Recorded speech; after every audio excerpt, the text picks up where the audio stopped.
नमस्कार। 12th के अर्थशास्त्र के छात्रों का स्वागत है। आज वही आगम की चैप्टर है, आगम की धारणाएं। कुछ मुख्य बिंदु आज इसमें जान लेते हैं, समझ लेते हैं संक्षेप। सबसे पहली बात, विभिन्न बाजारों में मांग वक्र किस तरह पे होगा, इसकी एक तुलनात्मक अगर हम अध्ययन करना चाहें तो इस चित्र से द्वारा कर सकते हैं। परफेक्ट कंपटीशन में यानी कि पूर्ण प्रतियोगिता की स्थिति में AR और OX यानी कि AR जो होगी वो पूर्ण लोचदार होगी, यानी कि उसमें पूर्ण लोच होगी जो X अक्षांतर के समांतर पड़ी रेखा के रूप में होगी। X अक्षांतर ये गया हमारा और इसकी एक पड़ी हुई रेखा के रूप में है। यहाँ पर ये प्राय P AR बराबर MR के होती है। तो यहाँ परफेक्ट कंपटीशन का मतलब है पूर्ण प्रतियोगिता। पूर्ण प्रतियोगिता का मतलब है जहाँ उद्योग ने जो उद्योग है उसकी सारी जो औद्योगिक इकाइयाँ हैं वो उसके लिए उद्योगों ने अपना रेट निश्चित कर रखा है होगा वस्तु का। ऐसी स्थिति में पूर्ण लोचदार होगी, यानी कि पूर्ण प्रतियोगिता मांग वक्र अर्थात AR पूर्ण लोचदार होता है और X अक्षांतर के समांतर एक पड़ी रेखा के तरह होता है, पड़ी रेखा की तरह होता है। बात करते हैं दूसरा, यानी कि मोनोपोली। एकाधिकारी की स्थिति में क्या होगा? एकाधिकारी की स्थिति में MR यानी कि मार्जिनल रेवेन्यू जो होगा वो एक घटते हुए स्थिति में होगा और एवरेज रेवेन्यू जो होगा वो भी रेवेन्यू घटते हुआ। यहाँ लोच क्या होगी? 1 से कम होगी, यानी यहाँ की लोच क्या होगी? 1 से ज़्यादा होगी। इसका मतलब है 1 से ज़्यादा या बराबर की स्थिति में ये होगी। एकाधिकार में मांग वक्र अर्थात AR कम लोचदार अथवा इकाई लोचदार होता है, यानी कि उसका इकाई जो होगी वो लोचदार जितनी होगी वो 1 इकाई के बराबर होगी और बाएं से नीचे की ओर गिरता हुआ होगा। ये तो होगी मोनोपोली की स्थिति, यानी कि एकाधिकार में मांग वक्र अर्थात AR वक्र कम लोचदार होगा, अथवा या जिसको हम इकाई लोचदार भी कह सकते हैं, इकाई लोचदार होगा, यानी कि इसकी लोच 1 इकाई के बराबर होगी और बाएं से नीचे गिरता हुआ होगा। तीसरी चीज़ देखते हैं, मोनोपोलिटिक्स कंपटीशन, यानी कि एकाधिकार प्रतियोगिता में क्या होगा? एकाधिकार प्रतियोगिता में स्थिति क्या होगी? ये थोड़ा ऊपर की उठा, जैसे यहाँ MR और AR बिल्कुल नीचे की तरफ गिर रहे हैं, यहाँ थोड़ा ऊपर उठे होंगे, यानी कि चपटे होंगे थोड़े। दोनों वक्र कैसे होंगे? चपटे होंगे। एकाधिकार प्रतियोगिता में मांग वक्र अधिक लोचदार होता है। यहाँ पर लोच कैसी होगी? लोच अधिक होगी, यानी कि इसकी लोच ज़्यादा होगी इकाई से ज़्यादा लोच होगी। तो वहाँ स्थिति एकाधिकार प्रतियोगिता में होगा। एकाधिकार प्रतियोगिता में मांग वक्र AR वक्र अधिक लोचदार होता है और बाएं से नीचे गिरता है, किंतु एकाधिकार प्रतियोगिता की मांग वक्र की तुलना में ये अधिक चपटा होता है, यानी कि ये जो है X आउटपुट और से थोड़ा ऊपर उठा हुआ होता है, यानी कि चपटा होता है। ये बिल्कुल नीचे की ढलान की तरफ है, लेकिन ये थोड़ा ढलान इसमें कम है, इसी को कहते हैं हम चपटा। इस तरह से हम ये ग्राफ के द्वारा हमने ये विभिन्न बाजारों में मांग वक्र कैसे होते हैं समझा। अब बात करते हैं आगम वक्रों का महत्व क्या है, यानी कि जो इम्पोर्टेंस ऑफ रेवेन्यू कर्व्स का क्या महत्व है, इसको हम समझ लेते हैं। कभी कभी ये क्वेश्चन आ जाता है, क्या महत्व होता है? तो आर्थिक विश्लेषण में आगम वक्र, औसत आगम वक्र यानी कि AR कर्व तथा सीमांत आगम वक्र यानी कि MR कर्व का योगदान फर्म की दृष्टि से बहुत लाभदायक है, क्योंकि फर्म इन दो के द्वारा ही अपनी लाभ हानि की दशा जान सकती है, पता कर सकती है। AR और MR वक्रों से हमें क्या ज्ञात होता है समझिए।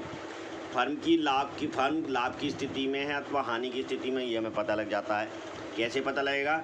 सभी बाजारों में AR वक्र फर्म की कीमत रेखा होती है, यानी सब बाजार होते हैं, तीनों प्रकार के बाजारों में AR जो होता है या वो एवरेज रेवेन्यू जिसे हम कहते हैं, वह फर्म की कीमत रेखा, यानी कि वो फर्म की कीमत बताता है। फर्म का AR तथा AC का मतलब क्या होता है? आपने पिछले पाठ में पढ़ा है, एवरेज कॉस्ट यानी कि औसत लागत। फर्म का AR तथा AC बिंदुओं का अंतर देखकर हम फर्म की हानि अथवा लाभ का दशा पता लग सकते हैं। अगर हम फर्म का AR देख लें और AC देख लें और उन बिंदुओं का अंतर देख लें तो हमें पता लग जाएगा फर्म में क्या लाभ की स्थिति है या हानि की स्थिति है। देखिए क्या, यदि फर्म का AR बड़ा है AC से, यानी कि AR एवरेज रेवेन्यू बड़ा है एवरेज कॉस्ट से, तो लाभ है, इसका मतलब हमें लाभ हो रहा है, यानी कि हमारा रेवेन्यू ज़्यादा आ रहा है और हमारा कॉस्ट कम है।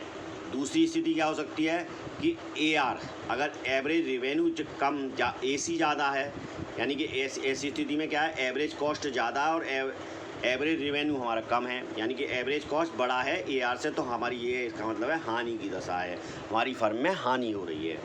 तीसरी दशा होती है AR बराबर AC, यानी कि एवरेज रेवेन्यू अगर AC के बराबर है तो इसका मतलब है जो उस उद्योग में जो एक सामान्य लाभ है, जो एक लाभ सामान्य सारी लगभग सभी उद्योगों को, सभी फर्मों को मिल रहा है उस उद्योग में, वो हमें प्राप्त हो रहा है यदि AR और AC बराबर हैं, यानी कि AR वक्र और AC वक्र बराबर हैं, उनके बिंदु बराबर हैं, तो हमें इसका मतलब ये है कि फर्म को सामान्य लाभ की दशा है। दूसरा है AR तथा AC वक्रों के संबंध में यह भी ज्ञात किया जा सकता है कि फर्म पूर्ण क्षमता पर आधारित है या कार्यरत है अथवा नहीं, यानी कि फर्म पूर्ण क्षमता से कार्य कर रही है या नहीं। हम ये AR और AC के वक्रों के संबंध से ये भी पता कर सकते हैं।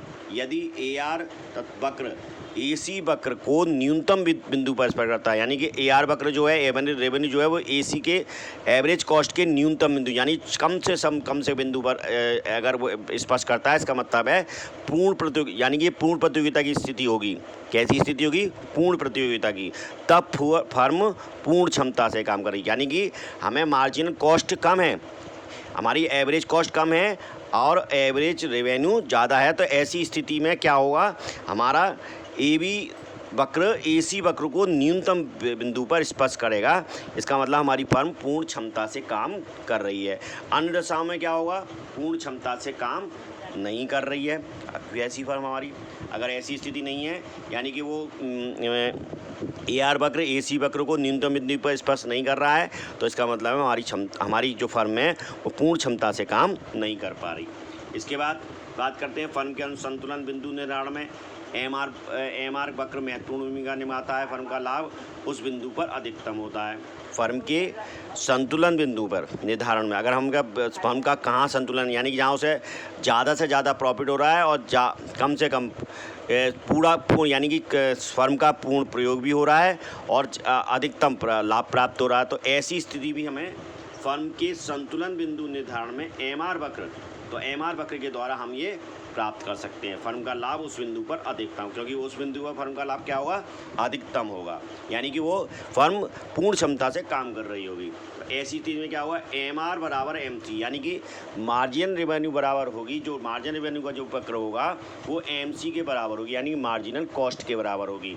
अगर ये बराबर हैं तो इसका मतलब है हमारी लाभ अधिकतम बिंदु पर हमें लाभ मिल रहा है, यानी कि हम अपनी साथ ही साथ हमने अपनी फर्म का पूर्ण प्रयोग, यानी पूर्ण क्षमता से हम उस फर्म को प्रयोग कर रहे हैं, उसके संसाधनों का पूर्ण प्रयोग फर्म की संसाधनों का पूर्ण प्रयोग हम कर रहे हैं। ये चीज़ हमें यहाँ पता लग जाती है। जहाँ MC रेखा MR वक्र को नीचे से काटे, अगर MC रेखा हमारे MR वक्र यानी मार्जिनल कॉस्ट रेखा MR वक्र को नीचे से काट रही है, तो भी ऐसी स्थिति में हमारी फर्म, इसका मतलब ये पता लग जाता है कि हमारी मार्जिनल कॉस्ट जो मार्जिनल रेवेन्यू है उसको नीचे से काटने की स्थिति में होगा कि हमारी मार्जिनल कॉस्ट कम होगी और कम से कम ऐसी स्थिति में मार्जिनल कॉस्ट कम से कम होगी और मार्जिनल रेवेन्यू हमारा होगा अधिकतम होगा, तो यानी हम पूर्ण क्षमता से काम कर रहे हैं। इसके बाद कुछ उदाहरण देखते हैं, समझने की कोशिश करते हैं इन उदाहरणों से। एक फर्म का मांग वक्र निम्न तालिका में दिया हुआ है, इसकी TR और MR की बतानी है। इसमें कीमत दे रखी है, मांग की मात्रा दे रखी हैं, तो देखिए 0, 10, 20 ये मात्राएं दे रखी हैं। ये कीमत दे रखी है 0, 10, 20, यानी कि 10 रुपये की कीमत, 20 रुपये की कीमत, 30 रुपये की कीमत, 40 की, 50 की, 60 की, और उसकी मात्रा जो बिक रही हैं जीरो पर 8 बिक रही हैं, 7, 6, 5, 3, 4, 3, 2, 1। तो टी आर क्या हो गई? टी आर का मतलब होता है टोटल रेवेन्यू, यानी कि 0 और 8 का गुणा करा तो 0, ए आर भी 0 निकल के आएगी और एम आर भी 0 ही निकल के आएगी ऐसी स्थिति में। अब बात करते हैं, आगे बात करते हैं, अगर 10 रुपये का कीमत होगी तो मात्रा बनती है 7, तो टोटल रेवेन्यू बन गया 70, एवरेज रेवेन्यू बन गया 10। देखिए 70 में 7 का भाग दिया तो 10 आ जाता है। इसी तरह 120 कीमत पर 6 मात्रा बिकती हैं, इसका मतलब टोटल रेवेन्यू 6, 20 का 120 और 120 में अगर 6 का भाग दें तो हमारे पास 20 निकल कर आता है। इसी तरह 10, 20, 30, 40, 50, 60 हमारा एवरेज रेवेन्यू निकलता है। अब बात करते हैं एम आर की। मार्जिनल रेवेन्यू कैसे निकालेंगे? देखिए 70 में से, यानी कि टी आर में से पहला वाला घटा देंगे। पहली इकाई पर था वो टोटल टी आर में से अगली टी आर एक इकाई के बढ़ने पर जो टी आर बढ़ रही है वो घटाएंगे। तो 70 में से 0 गया तो 0, यानी कि ऐसी स्थिति में क्या आ गया? ये 70 ही आया, मार्जिन आएगी इसकी 70। अब बात करते हैं तीसरी यूनिट, जब 6 यूनिट की बात करते हैं, यानी कि 120 100 अगर एक यूनिट कितनी बढ़ी? 7 से 6 हुई, इसका मतलब एक घट गई, तो इसका मतलब हो गया 120 में 70 घट गया तो मार्जिन रेवेन्यू निकल के आया 50 का। इसी तरह 150, जब 50 तीसरी स्थिति में देखेंगे तो 150 में से अगला टी आर घटाया पिछला टी आर तो 120 गया, यानी कि इसकी मार्जिन निकल कर आई 30। इसी तरह यहाँ पर जब हम पहुँचेंगे 150 पर, टोटल रेवेन्यू पर 150 पर, तो ऐसी स्थिति में क्या होगा? ये मार्जिन रेवेन्यू हमारा माइनस में आ जाएगा, -10। इसी तरह अगली पर -20 हो जाएगा रेवेन्यू, क्योंकि 30 हो जाएगा। 150 में से 130, जब 120 में से 150 घटाएंगे तो माइनस के 30 बचेंगे। इसी तरह लास्ट वाली पर क्या होगा? 70, टोटल रेवेन्यू 70 और उससे अगला टी आर था 120 का, तो 70 में से घटाया तो माइनस का 50 आ गया। इस तरह से ये मार्जिनल रेवेन्यू हम प्राप्त कर सकते हैं। अब एक और को देखिए, इस तरह से हमने ये तीनों बना लिए, टी आर, ए आर और एम आर। इस तरह से हम बना सकते हैं। एक प्रतियोगी बाजार में 15 रुपये की कीमत है, इनकी कुल आगम तालिका निर्माण करें। यदि उत्पादन 0 से 10 इकाई हो, मान लो कीमत 17 रुपये हो जाए, तब क्या नए टी आर वक्र का ढाल पहले से अधिक तीखा होगा या कम होगा? तो ऐसे देखते हैं, उत्पादन इकाइयाँ कितनी हैं? 0, 1, 2, 3, 4, 0 से 10 तक हैं। टोटल रेवेन्यू कितना है? पहले से 1 से 15, कीमत कितनी है बाज़ार में उस वस्तु की? 15 रुपये। तो ऐसी स्थिति में एक यूनिट के 15 रुपये, 2 यूनिट के 30, 3 यूनिट के 45, इसी तरह से 10 यूनिट के 150 रुपये हो जाते हैं। ठीक है, ये होता है टोटल रेवेन्यू। इसके बाद अगर वो अब क्या कह रहा है? दूसरी शर्त कह रहा है, मान लो उसकी कीमत 17 रुपये हो जाती है, यानी 15, अभी तक वस्तु की कीमत 15 थी, अब 17 हो जाती है। तो 17 की स्थिति में यदि बाजार कीमत बढ़ा 17 हो जाती है, तब टी आर कैसे हो जाएगा? अधिक तीखा होगा, क्योंकि वहाँ तेज़ी से बढ़ोतरी होगी। देखिए पहली पर होगा 17 रुपये, दूसरी पर होगा 34 रुपये, तीसरी पर होगा 51, चौथी पर होगा 68, फिर 85, 110, इस तरह से 105, 120, 136, 153 और 170 होगा। देखिए पहली पर कितना बढ़ा? पहली यूनिट पर 2 रुपये बढ़े, दूसरी यूनिट पर 4 रुपये बढ़ गए, तीसरी यूनिट पर 6 रुपये बढ़ गए और चौथी यूनिट पर 8 रुपये बढ़ गए। 5वीं यूनिट पर 85, यानी कि 75, 10 रुपये बढ़ गए और 6वीं यूनिट पर 90 से 102 रुपये हो गए, यानी कि बहुत तेज़ी से बढ़ रहा है, अधिक तीखा होगा। इसलिए यहाँ पर हम कहेंगे टी आर का जो वक्र होगा वो पहले से अधिक तीखा होगा, क्योंकि नया टी आर तेज़ी से बढ़ रहा होगा। टी आर टोटल रेवेन्यू तेज़ी से बढ़ा है। यदि पहली पर 2 रुपये बढ़ा, दूसरी पर 4 रुपये बढ़ गया, तीसरी पर 6 रुपये बढ़ा और चौथी पर 8 रुपये बढ़ा, यानी कि तेज़ी से बढ़ रहा है, ये कहलाता है। इस तरह से हम अगर कुछ सवाल इसके आए तो इस तरह से किए जा सकते हैं। अब बात करते हैं इसकी कुछ, श्रीमती जॉन रॉबिन्सन ने इसके कुछ गणितीय मान दिए हैं, वो समझने की कोशिश कीजिए। जो लोच पर आधारित है। औसत आगम वक्र एवं सीमांत आगम वक्र की मांग का लोच पर निर्भरता, यानी कि कितनी मांग की लोच कितनी निर्भरता करती है इन वक्रों पर, ये श्रीमती जॉन रॉबिन्सन ने बताया। जो जॉन रॉबिन्सन ने औसत आगम AR, सीमांत आगम MR तथा MR मांग की लोच E के बीच में गणितीय संबंध इस प्रकार स्थापित किया। AR यानी कि AR बराबर होगा MR। MR का मतलब MR कैसे तरह प्रत्येक अतिरिक्त इकाई और क्या जो प्रतिफल है, जो टोटल रेवेन्यू हमें प्राप्त हुआ है उसमें उसके एक पहले का, यानी कि एक इकाई के कम होने या अतिरिक्त इकाई के कम होने या ज़्यादा होने से जो फर्क पड़ा है टोटल रेवेन्यू पर, वो हम अगर उसका भाग दे दें तो हमें AR प्राप्त हो जाएगी। जब यह गणितीय सूत्र विभिन्न बाजार दशाओं में AR तथा MR की स्थिति को प्रदर्शित करता है, यानी कि कई पर पूर्ण प्रतियोगिता की स्थिति में, एकाधिकारी की स्थिति में, एकाधिकार प्रतियोगिता में स्थिति में ये वाला सूत्र, गणितीय सूत्र हमें यूज कर सकते हैं। तो पूर्ण प्रतियोगिता में जो लोच होगी वो बिल्कुल समानांतर होगी, यानी कि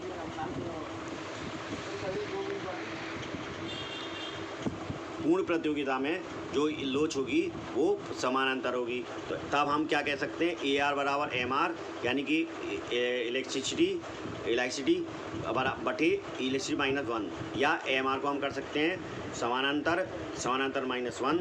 इसी तरह समानांतर बता या तो वो बराबर होगी, या तो लोच बराबर होगी, या लोच कम होगी, या लोच एक इकाई के बराबर होगी, यानी कि AR और MR बराबर होंगी। दूसरी स्थिति क्या कहती है, अर्थात पूर्ण प्रतियोगिता में AR और MR आपस में बराबर होंगी, यानी जब पूर्ण प्रतियोगिता की स्थिति होगी तो AR और MR हमेशा बराबर की स्थिति में होंगी।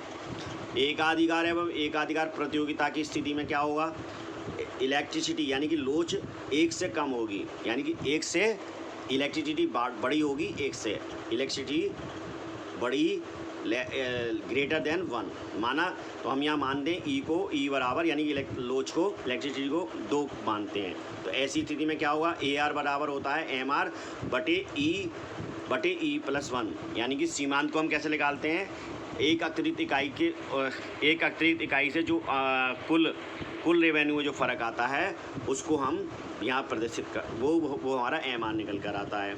यानी कि जैसे मान लीजिए एक इकाई पे तीसरी इकाई में 50 था और चौथी इकाई से 70 हो गया, तो ऐसी स्थिति में 20 और माइनस इकाइयाँ कितनी थी, इकाइयाँ जो बढ़ी, एक इकाई का जो फ़र्क आया वो हम यहाँ डिवाइड करते हैं, तो इससे हमारा MR निकल आता है। तो हम इसको इस तरह AR बराबर, अब हमने इलेक्ट्रिसिटी को हमने मान रखा है 2, तो यानी कि इलेक्ट्रिसिटी को 2/2 - 1, यानी कि पिछली बार जो था उसका 2 था, उसमें से 1 घटा दिया, तो यहाँ 2MR निकल के आता है। ठीक है, इसका मतलब है AR बड़ा होगा MR से, AR बड़ा होगा MR से, क्योंकि 2MR बराबर है AR के, यानी कि MR का 2 बराबर है AR के, तो हम यहाँ कह सकते हैं AR बड़ा होगा MR के। इसका मतलब है औसत आगम सीमांत आगम से अधिक होता है, औसत आगम सीमांत आगम से अधिक होता है। ये बताता है औसत आगम AR, यानी कि औसत आगम सीमांत आगम MR से अधिक होता है, यानी कि एकाधिकार एवं पूर्णाधिकार में क्या होगा, AR औसत आगम जो होगा वो सीमांत आगम से अधिक होगा। ठीक है, और पूर्ण प्रतियोगिता में क्या होगा, AR और MR बराबर होंगे। इसको हम इस तरह से गणितीय पर रूप में निरूपित भी कर सकते हैं। धन्यवाद। आज ये पाठ समाप्त होता है। नमस्कार।